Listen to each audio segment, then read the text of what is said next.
Umani ng matinding pambabatikos mula sa netizens ang former Miss Universe at aktres na si Gloria Diaz matapos niyang ibahagi sa social media ang marangya nilang Noche Buena nitong nakaraang December 24. Sa isang Instagram post ni Miss Gloria, makikitang todo enjoy at halatang ipinagmamalaki niya ang pagkain ng soft shell crabs. Ayon pa sa caption ng aktres, eating soft shell crabs is a privilege, but our crabs in the Philippines are just as amazing. Hindi ito ay kinatuwa ng maraming Pilipino, lalo na't sariwa pa sa alaala ng publiko ang pagsuporta ni Miss Gloria sa pahayag ng kaibigan niyang DTI Secretary Cristina Roque na maaari umanong magkasya ang 500 pesos para sa isang simpleng Noche Buena ng pamilyang Pilipino na may 4 na miyembro. Narito ang naging pahayag ni Miss Gloria noon. Of course, pwede. And by the way, Sec Chris is a good friend of mine. She showed me all that the DTI had shown that is below that you can make 500. You can have corned beef, you can have fruit salad, you can have pineapple juice na dinadagdagan ng maraming yelo, and then you can make pancit. Dagdag pa sa galit ng netizens, kumalat online ang Instagram story ni Bel Daza, anak ni Miss Gloria, kung saan makikita ang kanilang handaan nitong Noche Buena December 24. Batay sa screenshot, naging bongga ang salo-salo ng pamilya. Maririnig pa sa usapan ni na Gloria at ng kapatid ni Isabel na si Ava Daza ang tungkol sa handang foie gras, isang kilalang luxury delicacy na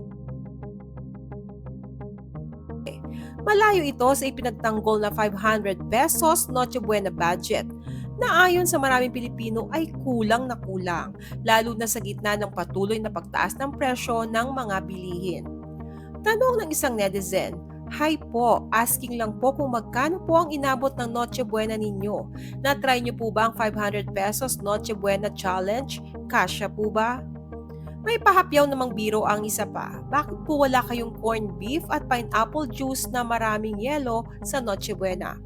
Komento ng isa, ito ba yung nag-agree sa 500 pesos? Hindi porket friend mo ang DTI Secretary, agree ka na.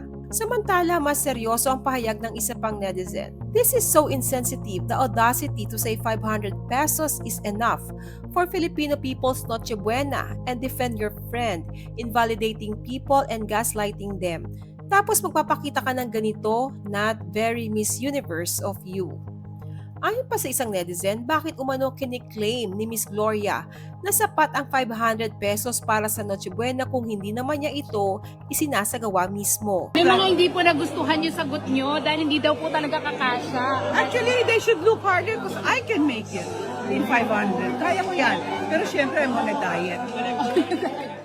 Dagdag pa ng isa, matapos mong ipaglaban ng 500 pesos Noche Buena, magpo-post ka ng ganito. Masyado mong minamaliit ang mamamayang Pilipino, Gloria. Sa inyo, anong masasabi nyo sa lavish Noche Buena ni na Miss Gloria Diaz? Sa kabila ng pagsuporta niya sa pahayag na kasya ang 500 pesos para sa handa ng pamilyang Pilipino.